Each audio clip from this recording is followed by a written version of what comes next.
अंधेरे हो घनेरे पर फलक से रोशनी मिले, तुम्हारी एक झलक से बाबा जैसे जिंदगी मिले। तसल्ली दिल को देती है, तसल्ली दिल को देती है, ये सारे कष्ट हरती है। तुम्हारी याद बाबा एक अनोखी शक्ति भरती है।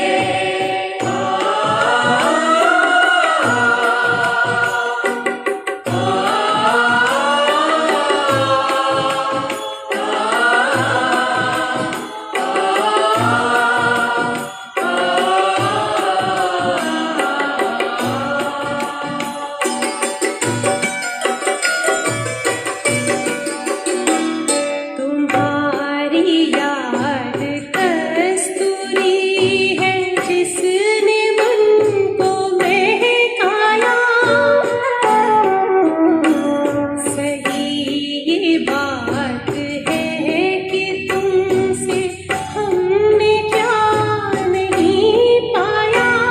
तभी तो प्रीत अखियों से, तभी तो प्रीत अखियों से जीवन सावन बरसती है।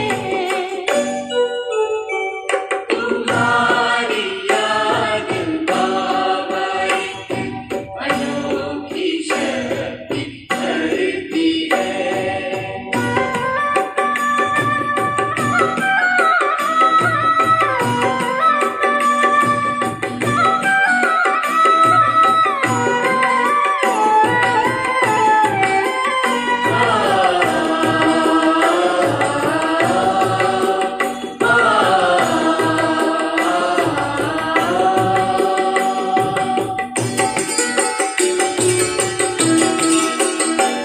ये यादें गंगा जल है जिससे मन के मैल धुलते हैं। चेहरों पे चमक आती है, खुशी के फूल खिलते हैं। यही संजीवनी बूटी जो, यही संजीवनी बूटी जो जीवन का दान करती है। तुम्हारी याद बाबा एक अनोखी शक्ति भरती है। तुम्हारी याद बाबा एक अनोखी शक्ति भरती है। कि जैसे टिमटिमाते दिलों की, जैसे टिमटिमाते दिलों की ऐसे ज्योति जलती है। तुम्हारी याद बाबा एक अनोखी शक्ति भरती है। तुम्हारी याद बाबा एक अनोखी शक्ति भरती है। तुम्हारी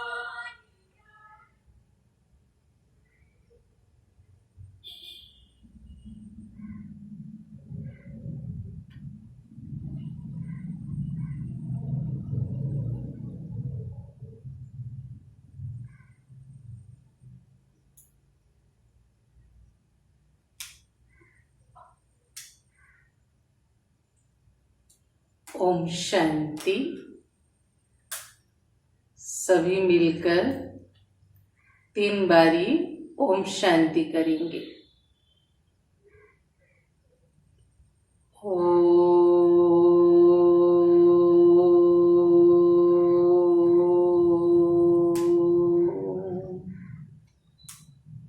शांति।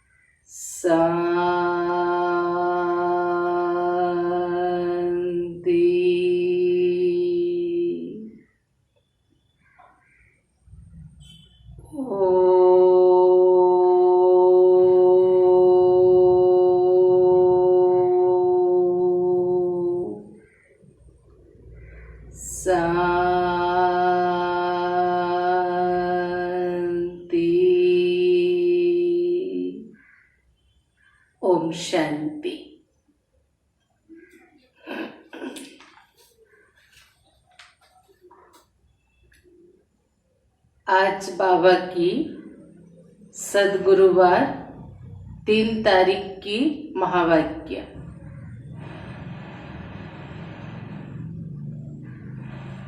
बाप दादा कहते, मीठे बच्चे, याद से सतो प्रधान बनने के साथ साथ, मीठे बच्चे याद से सतो प्रधान बनने के साथ साथ पढ़ाई से कमाई जमा करनी है। पढ़ाई से कमाई जमा करनी है। पढ़ाई के समय बुद्धि इधर उधर न भागे। सुना बाबा के महावाक्य। याद से सतो प्रधान बनने के साथ साथ पढ़ाई से कमाई जमा करनी है।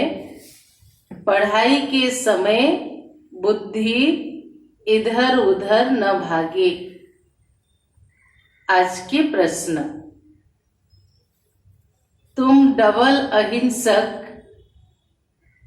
अननोन वॉरियर्स की,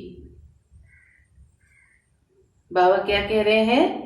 तुम डबल अहिंसक अननोन वॉरियर्स की कौन सी विजय निश्चित है और क्यों? बहुत सुंदर प्रश्न बाबा ने कहा कि हम डबल अहिंसक हैं, किसी से हम युद्ध नहीं करते, अननोन वॉरियर्स हैं, हमें दुनिया कोई जानता नहीं है, लेकिन फिर भी हमारी कौन सी विजय निश्चित है और क्यों?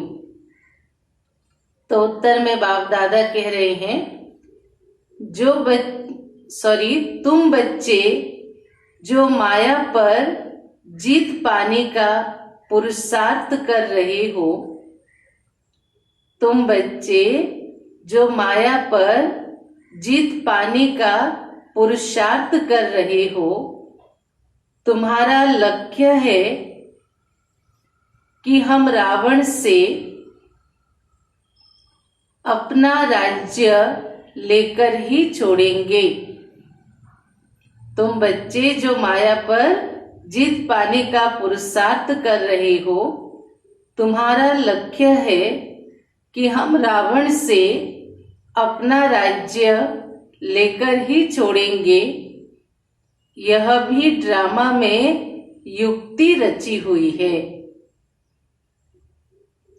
तुम्हारी विजय निश्चित है, क्योंकि तुम्हारे साथ साक्षात परम पिता परमात्मा है। तो सुना बाबा ने क्या कहा?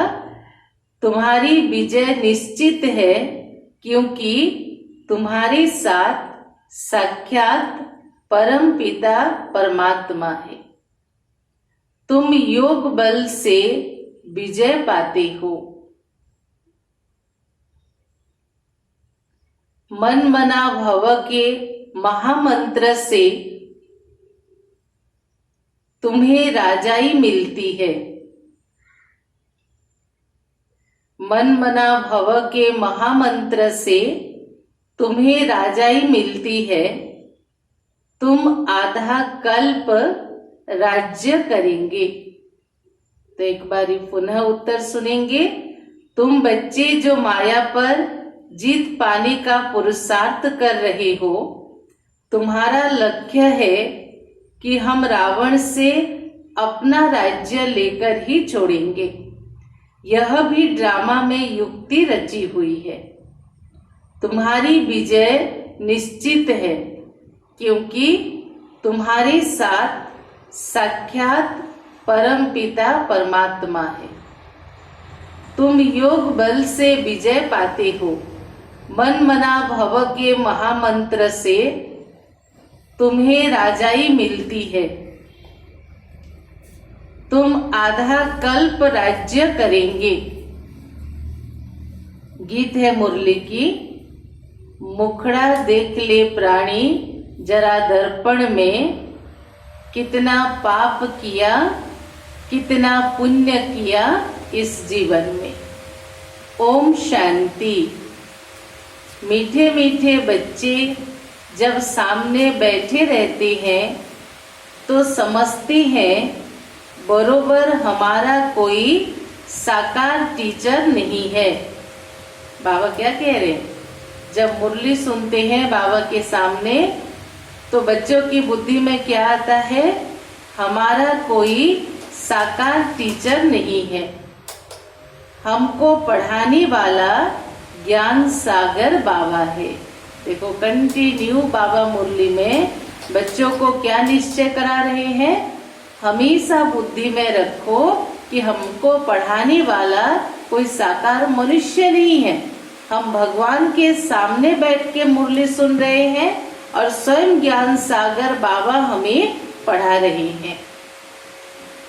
यह तो पक्का निश्चय है, वह हमारा बाप भी है। जब पढ़ते हैं तो पढ़ाई पर अटेंशन रहता है। स्टूडेंट अपने स्कूल में बैठे होंगे तो टीचर याद आएगा ना। तो हम भी जब मुरली सुनते हैं तो हमें भी कौन याद आना चाहिए? कि स्वयं भगवान हमको पढ़ाते हैं। तो स्टूडेंट अपने स्कूल में बैठे होंगे तो टीचर याद आएगा, ना कि बाप, क्योंकि स्कूल में बैठे हैं ना। तो कितनी सुंदर बातें बाबा ने कहा। मुरली सुनते समय सिर्फ बाबा टीचर के रूप में हमें याद आए। तुम भी जानते हो बाबा टीचर भी है, नाम तो नहीं पकड़ना है ना। चलो ट्रैफिक करेंगे, फिर आगे की मुरली सुनेंगे।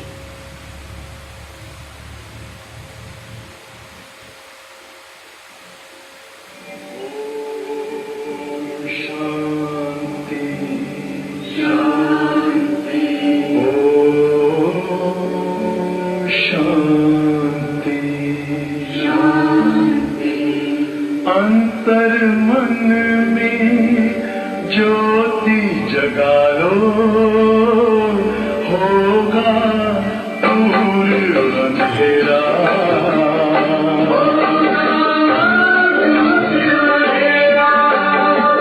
शिव का कर लो ध्यान, आरा पावन पुण्य सवेरा।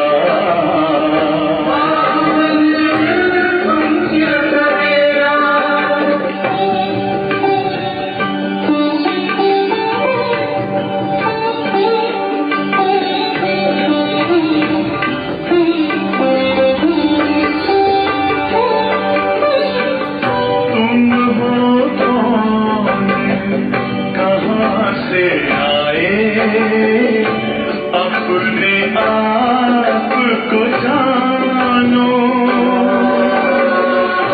राजयोग के द्वारा अपना परम पिता पहचानो। इसी राजपथ पर चलकर तुम पालो अपना बसेरा।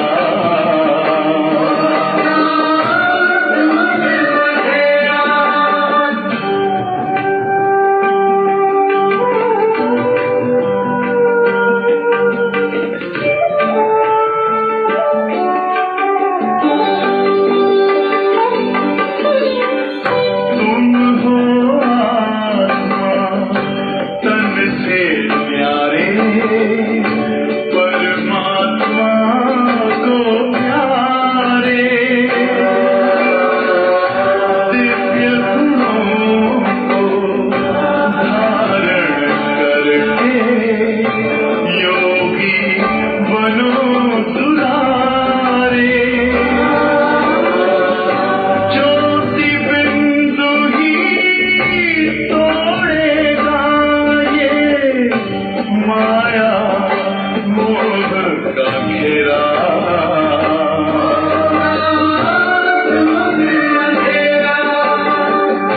अंतर मन में ज्योति जगा लो, होगा दूर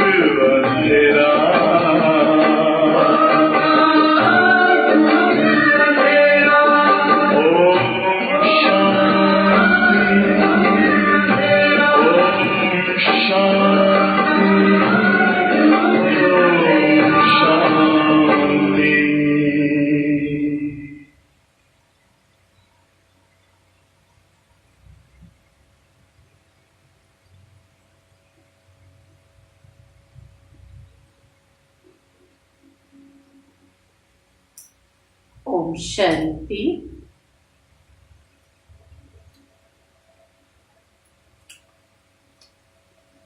तो बाबा क्या कह रहे थे, स्टूडेंट अपने स्कूल में बैठे होंगे तो टीचर याद आएगा, ना कि बाप, क्योंकि स्कूल में बैठे हैं। भले किसी के बाप उसी क्लास में टीचर भी क्यों ना हो, लेकिन जब पढ़ाई पढ़ते हैं तो स्टूडेंट उनको टीचर के रूप में देखते हैं। तुम भी जानते हो बाबा हमारा टीचर भी है। नाम तो नहीं पकड़ना है ना, ध्यान में रखना है हम आत्मा है और बाप से सुन रहे हैं। यह तो कभी होता ही नहीं, ना सतयुग में ना कलयुग में होता। सिर्फ एक ही बार संगम पर होता है, जब तुम अपने को आत्मा समझते हो। तो बाबा कहते, ना सतयुग में कोई हमें याद दिलाता, ना कलयुग में हमें कोई याद दिलाता या पुरुषार्थ करते। संगम पर जब बाबा आते तो हमें पुरुषार्थ कराते, बच्चे तुम अपने को आत्मा समझो। हमारा बाप इस समय टीचर है, क्योंकि पढ़ाते हैं, दोनों काम करते हैं। आत्मा पढ़ती है शिव बाबा से, यह भी योग और पढ़ाई हो जाती। अगर हम पूरे मुरली क्लास अपने को आत्मा समझकर बैठते और स्मृति रहती है कि बाबा हमको पढ़ा रहे हैं, तो याद और पढ़ाई हो जाती है। पढ़ती आत्मा है, पढ़ाते परमात्मा है। इसमें और ही जास्ती फायदा है, जबकि तुम सन्मुख बैठकर सुनते हो। मधुबन में जाते बाबा के सन्मुख मुरली सुनते तो उसमें तो और ही फायदा है। बहुत बच्चे अच्छी रीति याद में रहेंगे। कर्मातीत अवस्था में पहुंचेंगे तो वह भी जैसे पवित्रता की ताकत मिलेगी। जैसे जैसे हमारी स्थिति कर्मातीत अवस्था की ओर जाएगी, हमारे में पवित्रता की बल बढ़ता जाएगा। तुम जानते हो शिव बाबा हमको पढ़ाती है, यह तुम्हारा योग भी है, कमाई भी है। आत्मा को ही सतो प्रधान बनना है। तुम सतो प्रधान भी बन रहे हो और धन भी ले रहे हो। योग से सतो प्रधान बन रहे हैं और पढ़ाई से धन ले रहे हैं। जिसको बाबा ने क्या कहा कल मुरली में, योग से तुम एवर हेल्दी बनते हो, पवित्र बनते, और पढ़ाई से एवर वेल्दी, धनवान बनते हो। अपने को आत्मा जरूर समझना है, बुद्धि भागनी नहीं चाहिए। मुरली सुनते समय एकाग्र चित्त होके बाबा पढ़ा रहे हैं, केवल मुझ आत्मा को सुना रहे हैं। इस स्मृति में बैठ के एक एक लाइन मुरली की ध्यान पूर्वक सुननी है। बुद्धि को भगानी नहीं चाहिए। यहाँ बैठते हो तो बुद्धि में रहे शिव बाबा पढ़ाने के लिए टीचर के रूप में आया कि आया। अर्थात हम मुरली से पूर्व योग अभ्यास करते हैं, तो जब योग में बैठते हो तो क्या बुद्धि में रहे, अभी थोड़ी देर के बाद परम धाम से शिव बाबा हमारे टीचर बनकर मुरली सुनाने आएंगे। वही नॉलेजफुल है, हमको पढ़ा रहे हैं। बाप को याद करना है। स्वदर्शन चक्रधारी भी हम हैं, लाइट हाउस भी है। एक आंख में शांति धाम, एक आंख में जीवन मुक्ति धाम। बाबा कहते दो आंखें है, तुम्हारे लक्ष्य एकदम स्पष्ट होनी चाहिए कि अभी हमें वापस घर जाना है, फिर वापस मुक्ति धाम से जीवन मुक्ति धाम में आना है। जिसको बाबा ने कहा तुम्हारी एक आंख में शांति धाम हो और एक आंख में जीवन मुक्ति धाम हो। इन आंखों की बात नहीं कह रहे हैं, आत्मा का तीसरा नेत्र कहा जाता है। अभी आत्माएं सुन रही है ना, जब शरीर छोड़ेंगे तो आत्मा में यह संस्कार होंगे। अभी तुम बाप से योग लगाते हो। सतयुग से लेकर तुम वियोगी थे। वियोगी माना बाप से योग नहीं था। क्योंकि सतयुग में भी भूल जाते, त्रेता में भी भूल जाते, द्वापर में परिचय नहीं होता है, कलयुग में भी परिचय नहीं होता। एक संगम पर विधिवत परमात्मा का सत्य परिचय और उनके साथ हमारा सच्चा संबंध जुड़ता है, जिस कारण अभी हम बाबा से योग लगाते। अभी तुम योगी बनते हो बाप के समान। योग सिखलाने वाला है ईश्वर, इसलिए उनको कहते योगेश्वर। योग सिखलाने वाला ईश्वर। तुम भी योगेश्वर के बच्चे हो। उनको योग लगाना नहीं है, वह है योग सिखलाने वाला परम पिता परमात्मा। तो देखो, एक शब्द के दो अर्थ है। योगेश्वर पहला अर्थ है ईश्वर जो हमें यहाँ योग सिखलाते, और दूसरा योगेश्वर का अर्थ है ईश्वर से योग रखने वाले। तो हम हैं योगेश्वर परम पिता परमात्मा के बच्चे, योगेश्वर योगेश्वरी। तो तुम एक एक योगेश्वर योगेश्वरी बनते हो, फिर सतयुग में राज राजेश्वरी बनेंगे। वह है योग सिखलाने वाला ईश्वर। खुद नहीं सीखता, सिखलाता है। कृष्ण की ही आत्मा अंत के जन्म में योग सीखकर ईश्वर से कृष्ण बनती है, इसलिए कृष्ण को भी योगेश्वर कह देती है। लेकिन उस दिन बाबा ने 2 दिन पूर्व मुरली में बाबा ने क्या कहा? योगेश्वर माना ईश्वर से योग रखकर कृष्ण आज इतना उच्च पद को प्राप्त किया।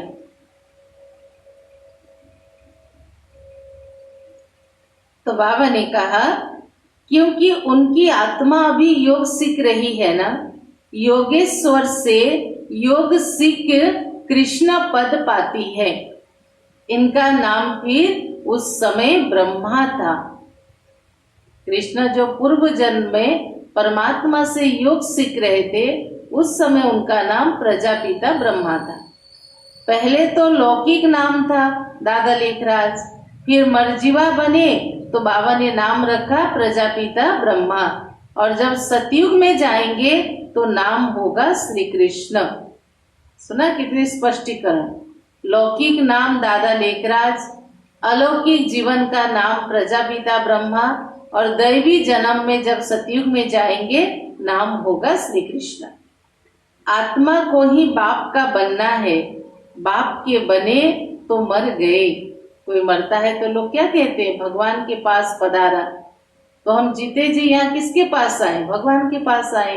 तो हमारा इसी शरीर में दूसरा जन्म हुआ है, जिसको मरजीवा जन्म कहते। जीते जी मरकर ईश्वर के बने हैं। तुम भी बाप द्वारा योग सीखते हो। इन संस्कारों से ही तुम जाएंगे शांति धाम। फिर नया पाठ प्रारब्ध का इमर्ज होगा, वहां यह बातें याद नहीं रहेगी। कहाँ? सतयुग में। यह अभी बाप समझाते हैं। अभी पाठ पूरा होता है, फिर न्यूसियर शुरू होगा। सतयुग से एक अभी 5000 वर्ष हो गया, वहां 1 तारीख 1 महीना 1 साल ऐसे करके शुरू होगा। जैसे बाप को संकल्प उठा कि मैं जाऊं, तो बाप कहते मैं आता हूं और मेरी वाणी चलनी शुरू हो जाता है। जैसे ही शिव बाबा ब्रह्मा तन में प्रवेश करते हैं तो मुरली चलाना, ज्ञान सुनाना शुरू करते। परम धाम में तो मैं शांत अवस्था में रहता हूँ। फिर ड्रामा अनुसार मेरा पाठ शुरू होता। आने का उस समय मेरे अंदर संकल्प उठता है। कहते ना, भगवान को संकल्प उठा कि दुनिया को बदल दो। तो ऐसे परम धाम में जिस समय बाबा को इस धरती में आने का समय हो जाता, तो उस समय वहां उनके आत्मा में एक थ्रिलिंग होती है, महसूसता होती है कि अभी मुझे धरती पर जाना है। फिर यहाँ आकर पाठ बजाते, तुम्हारी आत्माएं भी सुनती हैं।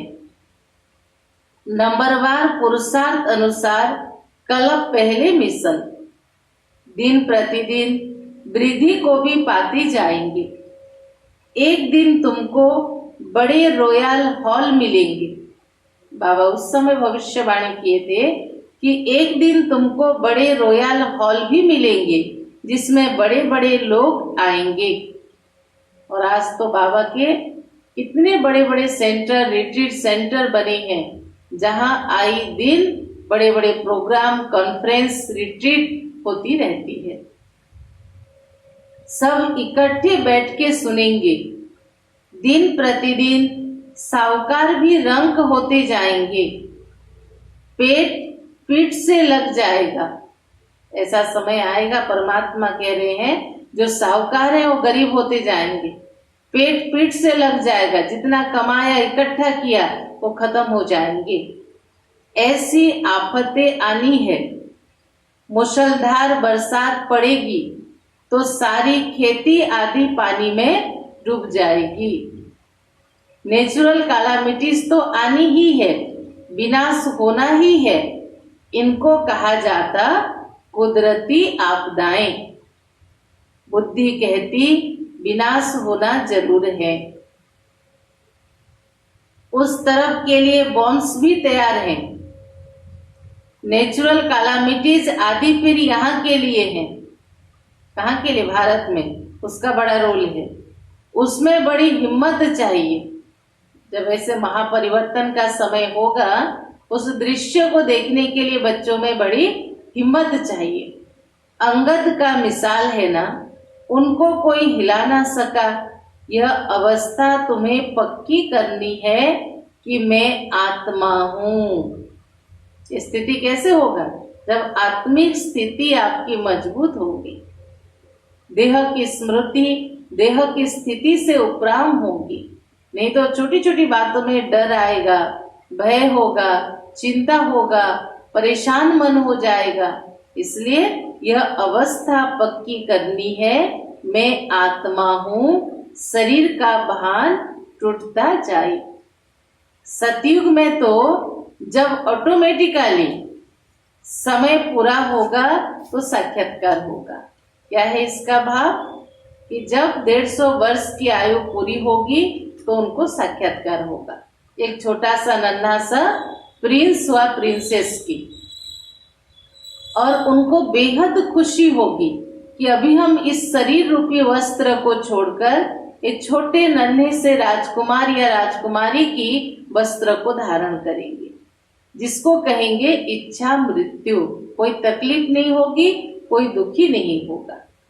तो उनको साक्षात्कार होता।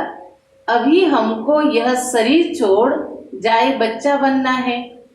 एक शरीर छोड़ जाए दूसरे में प्रवेश करते हैं। सजाएं आदि तो वहां कुछ होगा नहीं। दिन प्रतिदिन तुम नजदीक आते जाएंगे। किसके नजदीक? सतयुग की दुनिया की। बाप कहते मेरे में जो पाठ भरा हुआ है वह खुलता जाएगा। बच्चों को बताते रहेंगे, फिर बाप का पाठ पूरा होगा, तुम्हारा भी पूरा हो जाएगा। तो मन में प्रश्न उठता है ना, से बाबा कब तक यहाँ रहेंगे? बाबा कहता है मेरे अंदर जितने ज्ञान है तुमको सुनाने के लिए, बताने के लिए, जो गूढ़ रहस्य है, जब वो सुनाना खत्म कर दूंगा तुम्हारी भी अवस्था परिपक्व हो जाएगी। फिर तुम्हारा सतयुग का पाठ शुरू होगा। अभी तुमको अपना राज्य लेना है। यह ड्रामा बड़ा युक्ति से बना हुआ है। तुम माया पर जीत पाते हो, इसमें भी टाइम लगता है। ज्ञान तो बड़ा सहज है, योग में और प्रैक्टिकल धारणा में, स्थिति बनाने में इसमें टाइम लगता है। वो लोग तो एक तरफ समझते हम स्वर्ग में बैठे हैं, यह सुखधाम बन गया है, फिर दूसरी तरफ गीत गाते देख तेरी संसार की हालत क्या हो गया भगवान, कितना बदल गया इंसान। तो दूसरी तरफ गीत गाते हैं, भारत की हाल सुनाते, तुम जानते हो यह तो और ही तमो प्रधान बन गए। जो समझ रहे हैं कि साइंस के बल से बहुत सारी इम्प्रूवमेंट, इन्वेंशन, डेवलपमेंट हुआ और ये दुनिया परिवर्तित होके एडवांस हो गया, मॉडर्नाइज हो गया और हम सब सुख सुविधा के कारण स्वर्ग में बैठे हैं, बाबा कहता है ये उनका मिथ्या नशा है, क्योंकि मनुष्य आत्मा और ही तमोगुणी अवस्था की ओर जा रही है। ड्रामा अनुसार तमो प्रधान भी जोर से होते जाते, तुम अब शतो प्रधान बन रहे हो, अब नजदीक आते जाते हो, आखिर विजय तो तुम्हारी होनी है। 3-4 दिन से बाबा कह रहे हैं कि विजय तो तुम्हारी होनी है। कल भी मुरली में कहा कि कोई कितना भी विघ्न डाले लेकिन सतयुग की स्थापना तो जरूर होनी है। हाहाकार के बाद फिर जय जयकार होगी, घी की नदियां बहेगी, वहां घी आदि खरीद करना नहीं पड़ेगा, सबके पास अपनी गाय फर्स्ट क्लास होगी। बाबा क्या कह रहे हैं? सतयुग में सबके पास अपनी गाय फर्स्ट क्लास होगी। तुम कितने ऊंच बनते हो तुम जानते हो। वर्ल्ड की हिस्ट्री ज्योग्राफी फिर रिपीट होती है। बाप आकर वर्ल्ड की हिस्ट्री रिपीट करते हैं, इसलिए बाप ने कहा यह लिख दो, वर्ल्ड की हिस्ट्री ज्योग्राफी कैसे रिपीट होती है आकर समझो। जो सेंसिबल होगा कहेगा अभी आयरन एज है तो जरूर गोल्डन एज रिपीट होगी। कोई तो कहेंगे सृष्टि चक्र लाखों वर्ष का है, अभी कैसे रिपीट होगा?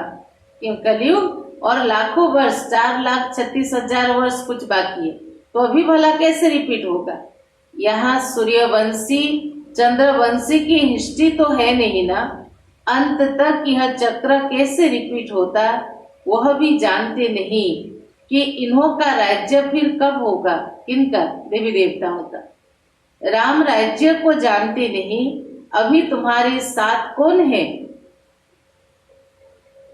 अभी तुम्हारे साथ बाप है। जिस तरफ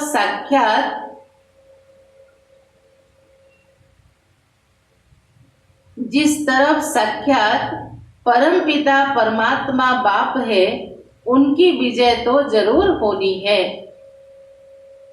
बाप कोई हिंसा थोड़ी कराएंगे, किसको मारना हिंसा है ना, और सबसे बड़ी हिंसा है काम कटारी चलाना।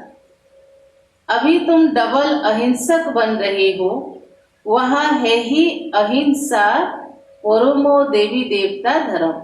ना मारपीट झगड़ा करेंगे, ना विकारों में जाके किसी को परेशान करेंगे। तो अहिंसा परमो देवी देवता धर्म, वहां ना लड़ते हैं ना विकार में जाते। अभी तुम्हारा है योग बल, परंतु इसको ना समझने के कारण उन्होंने शास्त्रों में असुरों और देवताओं की लड़ाई दिखाई है। वास्तव में जब हम यहाँ ज्ञान योग से मनुष्य से देवता बन रहे हैं और वो दैवी संस्कार को अपने में धारण कर रहे हैं, तो हमारे अंदर की आसुरी प्रवृत्ति बार बार हमें विघ्न डालती है, दुविधा में लाती है, अपने वश में करने की कोशिश करती है। इसको कहा गया असुर और देवताओं की लड़ाई। बाहर नहीं, हमारे अंतर जगत में, अंतर मन में होती है, अच्छे संस्कारों का और बुरी संस्कारों का। अहिंसा को कोई जानते नहीं, यह तुम ही जानते हो। तुम हो incognito warriors, unknown but very well known. बाबा ने क्या कहा? Unknown but very well known. दुनिया नहीं जानती कि तुम क्या कर रही हो, पर दुनिया ये जानती है कि तुम ब्रह्मा कुमार कुमारियां, ये अच्छी तरह से जानती है। तो unknown but very well known. तुमको कोई वॉरियर्स समझेंगे जो आर्मी ड्रेस में होंगे, पुलिस ड्रेस में होंगे, उनको वॉरियर्स कहेंगे ना। हमें कोई वॉरियर्स थोड़ी कहेगा, लेकिन हम वॉरियर्स हैं, रूहानी वॉरियर्स हैं। हर मनुष्य आत्माओं को, भारत देश को, सारे विश्व को विकारों की अग्नि से मुक्त कर रहे हैं, रावण की जेल से मुक्त कर रहे हैं। आत्मा की ओरिजिनलिटी जो 7 गुण है उससे उनको परिचित करा रहे हैं। संपूर्ण रूप में इस विश्व में राम राज्य की स्थापना कर रहे हैं। तो तुम सब क्या हो? वॉरियर्स। तुम्हारे द्वारा सबको मन मना भव का पैगाम मिलेगा। यह है महामंत्र। मनुष्य इन बातों को समझते नहीं है।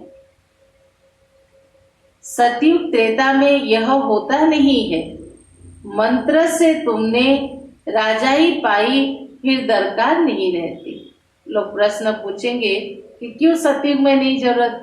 तो अभी के पुरुषार्थ से हम प्रारब्ध भोगते हैं, तो उस समय पुरुषार्थ करने की जरूरत नहीं है। तुम जानते हो हम कैसे चक्र लगाकर आए हैं। अभी फिर बाप महामंत्र देते हैं, फिर आधा कल्प राज्य करेंगे। अब तुमको दैवी गुण धारण करने और कराने हैं। खुद भी करना है और औरों में भी भरना है। बाबा राय देते, अपना चार्ट रखने से बहुत मजा आएगा। जैसे बच्चों के हर महीना प्रोग्रेस रिपोर्ट देते हैं ना, ऐसे बाबा कहते तुम रोज अपना चार्ट रखो। रजिस्टर में गुड बेटर बेस्ट होता ना, तो तुम भी खुद फील कर सकते। चार्ट रखने से पता चलेगा कि आज दिन भर हमारी स्थिति कैसे रहा, अमृत बेला कैसे रहा, मूल्य सुनते समय स्थिति कैसे रहा, दिन भर कर्म करते हुए कर्मयोगी स्थिति कैसे रहा, ये तुम्हें ध्यान रहेगा। कोई अच्छा पढ़ते हैं, कोई का अटेंशन नहीं रहता है, तो फेल हो जाते हैं। यह फिर है बेहद की पढ़ाई। बाप टीचर भी है, गुरु भी है, इकट्ठा चलता है। बाप टीचर सदगुरु का पाठ इकट्ठा चलता है। यह एक ही बाप है जो कहते मरजीवा बनो। लौकी में कभी बाप कहेगा तुम जीते जी मर जाओ और मेरे बनो, लेकिन एक परमात्मा पिता है जो कहता तुम्हें पुरानी दुनिया, पुरानी देह, पुरानी संबंध, पुरानी वैभव पदार्थों से बुद्धि को उपराम करके, अपने को आत्मा समझ के, ईश्वर के बच्चा समझ के तुम मुझे याद करो। इसे कहता जीते जी मरजीवा बनो। तुम अपने को आत्मा समझ बाप को याद करो। बाप कहते मैं तुम्हारा बाप हूँ, ब्रह्मा द्वारा तुम्हें राज्य देता हूँ। यह हो गया बीच में दलाल। कौन? ब्रह्मा हुआ। इनसे तुम्हें योग नहीं लगाना है। अभी तुम्हारी बुद्धि लगी है उस अपने पतियों का पति शिव साजन के साथ। इन द्वारा वह तुमको अपना बनाते हैं। कहते हैं अपने को आत्मा समझ मुझे याद करो। हम आत्मा ने पाठ पूरा किया, अब बाप के पास जाना है घर। बार बार रोज बाबा मुरली में बच्चों को याद दिला रहे हैं कि अब हमारा पाठ पूरा हुआ, अब हमें जाना है घर। अभी तो सारी सृष्टि तमो प्रधान है, 5 तत्व भी तमो प्रधान है। वहां सब कुछ नया होगा। कहाँ? सतयुग में सब कुछ नया होगा। यहाँ तो देखो हीरे जवाहरत आदि कुछ भी नहीं है। सतयुग में फिर कहाँ से आती है? मन में विचार आता ना, अभी कलयुग अंत में हीरे जवाहरत देखने के लिए रियल चीज लोग जो भी थोड़ा बहुत बचा है वो लकर में रखते हैं और इमिटेशन को यूज करते हैं अपनी सेफ्टी के लिए। तो जब देखने के लिए नहीं मिलता, इतनी महंगी है, तो सतयुग में कहाँ से होंगे? बाबा कहते अभी जो खानियां माना माइंस खाली हो गई है, वह फिर वहां भर्ती हो जाएगा। जब अंत में महापरिवर्तन होगा तो जल तत्व निमित्त बनेगा पूरे विश्व से सोने को लाके खानियां बनाने में। फिर खानियों से खोद कर लेकर आएंगे। तो विचार करो सब चीजें वहां नहीं होगी। लाइट आदि भी जैसे नेचुरल होगी। घर में जो रोशनी लगाएंगे ना, वो भी नेचुरल रहेगी। साइंस से यहाँ सीखते रहते, वहाँ यह भी काम में आती है। हेलीकॉप्टर खड़े होंगे, बटन दबाया चला, कोई तकलीफ नहीं। जिसको पुष्पक विमान कहते, यहाँ हर एक हेलीकॉप्टर के लिए हो, हाँ, एरोप्लेन के लिए एक पायलट रहता है सेपरेट, और पैसेंजर अलग बैठते, और वहां तो ओपन होगा पुष्पक विमान, और जो जाना चाहे वो जा सकते। इतने सुपर एडवांस साइंस के टेक्नोलॉजी होंगे, बटन दबाया और चला, कोई तकलीफ नहीं। वहां सब फुल प्रूफ होंगे, या यार क्रैश हो जाते, वहां ऐसा कुछ नहीं होने वाला। कभी मशीन आदि भी वहां खराब नहीं होगा, फुल प्रूफ। घर में बैठे सेकंड में स्कूल में व घूमने फिरने तुम पहुंच जाओगे, क्योंकि बच्चे भी स्कूल में किस में जाएंगे? पुष्पक विमान में बैठकर जाएंगे। प्रजा के लिए फिर उनसे कम होंगे, तुम्हारे लिए वहां सब सुख होंगे, अकाली मृत्यु नहीं होगी। तो तुम बच्चों को कितना अटेंशन देना चाहिए। तो सुना बाबा ने स्वर्ग की बातें वर्णन करके बच्चों को क्या कह रहे, ऐसी दुनिया में अगर जाना है तो तुम्हें कितना अटेंशन देना चाहिए। माया का भी बहुत जोर है, क्योंकि यह माया का अंतिम पंप है ना। 2500 वर्ष माया की राज्य नहीं होगा, तो अभी वो फुल फोर्स से हमें अपना बनाने की या बाबा से विमुख करने की वो मेहनत करेंगे। लड़ाई में देखो कितने मरते, लड़ाई बंद होती नहीं। कहाँ इतनी सारी दुनिया और कहाँ वहाँ एक स्वर्ग होगा। वहाँ ऐसे थोड़ी कहेंगे गंगा पतित पावनी है, वहाँ भक्ति मार्ग की कोई भी बात नहीं होगी। यहाँ गंगा में देखो सारे शहर का किचड़ा पड़ता है, बॉम्बे का सारा किचड़ा सागर में ही तो बहता है ना। इसलिए मुंबई चौपाटी में जाओ कितने बदबू आते हैं, एक एक जगह ऐसे होते हैं, क्योंकि सारा शहर का किचड़ा कहाँ जाता है? सागर में जाता है। भक्ति में तुम बड़े बड़े मंदिर बनाते हो, हीरे जवाहरातों का तो सुख रहेगा ना। पौना हिस्सा सुख है, बाकी क्वार्टर तुम्हारे लिए दुख है। अर्थात 4 युग में से 3 युग तुम सुख पाते हो और 1 युग तुम दुख पाते हो। अगर कहे आधा आधा है तो फिर कोई मजा नहीं है। जैसे 12 घंटा दिन 12 घंटा रात कहते हैं, आधा आधा है तो कोई मजा नहीं है। भक्ति मार्ग में भी तुम बहुत सुखी रहते, पीछे मंदिरों आदि को आकर लूट के लेते हैं। सतयुग में तुम कितने साहूकार थे, तो तुम बच्चों को बहुत बहुत खुशी होनी चाहिए। बाबा ने 1-2 पैराग्राफ किसके ऊपर मूली चलाई? सतयुग के ऊपर। फिर कहा ऐसे याद करते हुए तुम्हें बहुत खुशी होनी चाहिए, क्योंकि एम ऑब्जेक्ट तुम्हारे सामने खड़ा है। माँ बाप की तो सटेन है। यहाँ माँ बाप कौन है? मम्मा बाबा। उनके तो निश्चित है कि वो नंबर 1 पद लक्ष्मी नारायण को प्राप्त करेंगे, लेकिन हम बच्चों को भी पुरुषार्थ करना है उनके जैसे राज्य पद के अधिकारी बने। गाया जाता है खुशी जैसी खुराक नहीं, योग से आयु बढ़ती है। अभी आत्मा को स्व का दर्शन हुआ कि हम 84 का चक्र लगाते हैं। स्व का दर्शन हुआ माना पहले तो हम स्व अर्थात आत्मा के बारे में जाने, और दर्शन हुआ का अर्थ है ज्ञात हुआ कि हमारी आत्मा 84 जन्मों का चक्र लगाती है। इतना पाठ बजाते सब आत्माएं एक्टर्स नीचे आ जाएंगे, तो बाप फिर सबको वापस लेकर जाएंगे। इसलिए शिव की बारात है ना। शिव की बारात माना सभी धर्म, सभी जात, सभी वर्ण की आत्माओं को शरीर बंधनों से मुक्त करके परम धाम परमात्मा लेके जाएंगे। यह सब तुम जानते हो नंबरवार पुरुषार्थ अनुसार। जितना तुम याद में रहेंगे उतना खुशी में रहेंगे।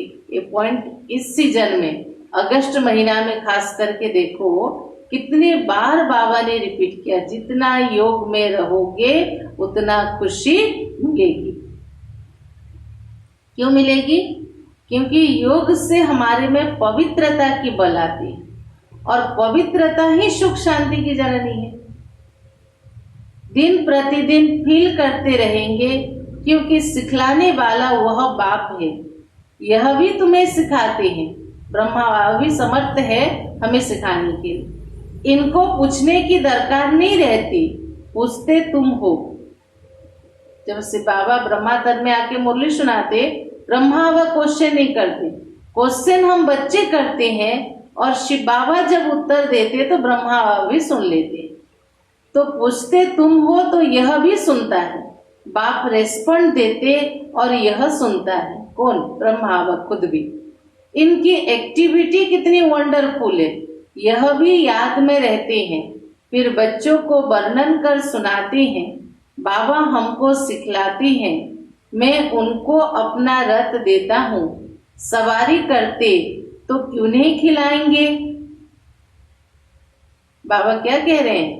बाबा हमको खिलाते हैं, मैं उनको अपना रथ देता हूँ, मुझ पर वो सवारी करते हैं तो मुझे फिर खाना क्यों नहीं खिलाएंगे। यह ह्यूमन अश्व है। घोड़े गाड़ी में आया कहते ना, तो कौन सा घोड़े गाड़ी? ये मानव शरीर रूपी अश्व में आया। शिव बाबा का रथ हूँ, यह ख्याल रहने से भी शिव बाबा की याद बनी रहती है। ब्रह्मा वगैरह याद से ही फायदा है। भंडारे में भोजन बनाते हैं तो भी समझो हम शिव बाबा के बच्चों के लिए बनाते हैं। घर गृहस्थ में रहने वालों को बाबा क्या कह रहे हैं? जब किचन में जाते हो भोजन बनाने, पहले तो किचन के सामने ही लिख दो कि बाबा का भंडारा, शिव भोले भंडारी या भोलेनाथ का भंडारा। और जब अंदर जाते हो किचन में एक बाबा की फोटो जरूर रखो और स्मृति में रहे कि मैं शिव बाबा के बच्चों के लिए बना रहा हूँ, घर के सदस्य के लिए नहीं, तो भी याद बनी रहेगी। खुद भी शिव बाबा के बच्चे हैं तो ऐसे याद करने से फायदा होगा। सबसे जास्ती पद उनको मिलेगा जो याद में रहकर कर्मातीत अवस्था को पाते हैं और सर्विस भी करते हैं। यह बाबा भी बहुत सर्विस करते, इनकी बेहद की सर्विस है, तुम्हारी हद की है। सर्विस से ही इनको पद मिलता। तो शिव बाबा कहते ऐसे ऐसे करो। इनको भी बाबा राय देते, तूफान तो बच्चों को आते हैं ना, सिवाय याद के ये कर्मेंद्रियां बस में होना मुश्किल है। क्या कह रहे बाबा? योग के बिना इंद्रियां कभी शीतल या बस में नहीं हो सकते। याद से ही बेड़ा पार होना है। यह शिव बाबा कहते या ब्रह्मा बाबा कहते हैं, माना मुरली के समय शिव बाबा कह रहा है या ब्रह्मा कह रहा है, यह समझना भी मुश्किल हो जाता है। इसमें बड़ी महीन बुद्धि चाहिए। इसलिए हमेशा पूरी मुरली सुनते समय क्या बुद्धि में रहे? शिव बाबा ब्रह्मा मुख के द्वारा हमें सुना रहे हैं, पढ़ा रहे हैं, समझा रहे हैं। अच्छा, मीठे मीठे सिखिलधे बच्चों प्रति माता पिता बाप दादा का याद प्यार और गुड मॉर्निंग। रूहानी बाप की रूहानी बच्चों को नमस्ते। हम रूहानी बच्चों की रूहानी बाप दादा को नमस्ते नमस्ते। ओम शांति ओम शांति। धारणा के लिए मुख्य सार, पहला पॉइंट, इस समय पूरा पूरा मर्जीवा बनना है। पढ़ाई अच्छी तरह पढ़नी है। अपना चार्ट व रजिस्टर रखना है। इस समय पूरा पूरा मर्जीवा बनना है। पढ़ाई अच्छी तरह पढ़नी है। अपना चार्ट व रजिस्टर रखना है। याद में रह अपनी कर्मातीत अवस्था बनानी है। बाबा क्या कह रहे हैं? याद में रह अपनी कर्मातीत अवस्था बनानी है। दूसरा पॉइंट, अंतिम विनाश की सीन देखने के लिए अंतिम विनाश की सीन देखने के लिए हिम्मतवान बनना है। मैं आत्मा हूँ। इस अभ्यास से शरीर का भान टूटता जाए। क्या अभ्यास करो दिन भर? मैं कहो तो क्या स्मृति में आए? मैं आत्मा हूँ। इस अभ्यास से शरीर का भान टूटता जाए। आज की वरदान, बहुत सुंदर वरदान। किसी भी विकराल समस्या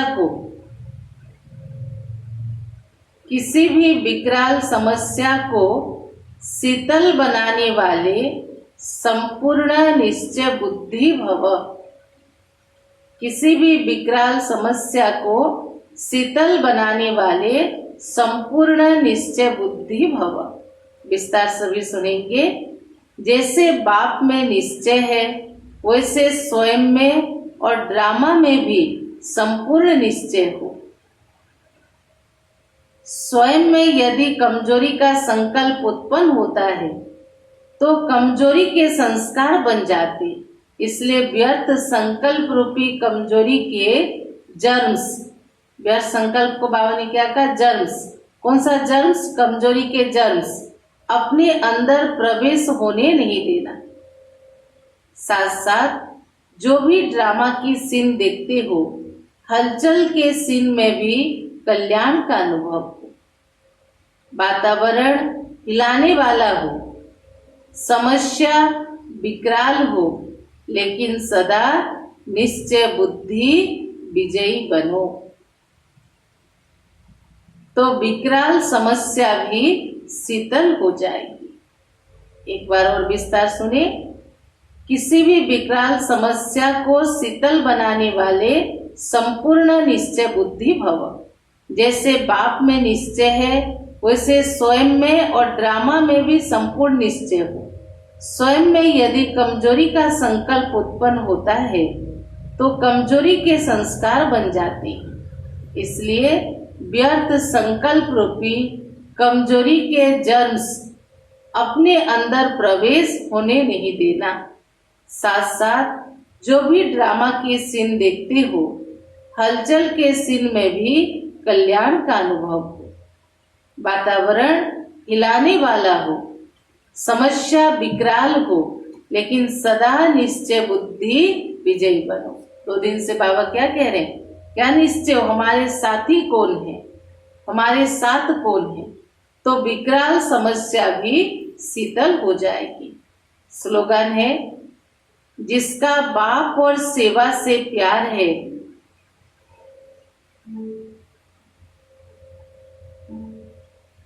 जिसका बाप और सेवा से प्यार है, उसे परिवार का प्यार स्वतः मिलता है। जो दिल से बाबा के प्रति और सेवा के प्रति प्यार है, उसे ब्राह्मण परिवार का प्यार स्वतः मिलता है। अच्छा, ओम शांति।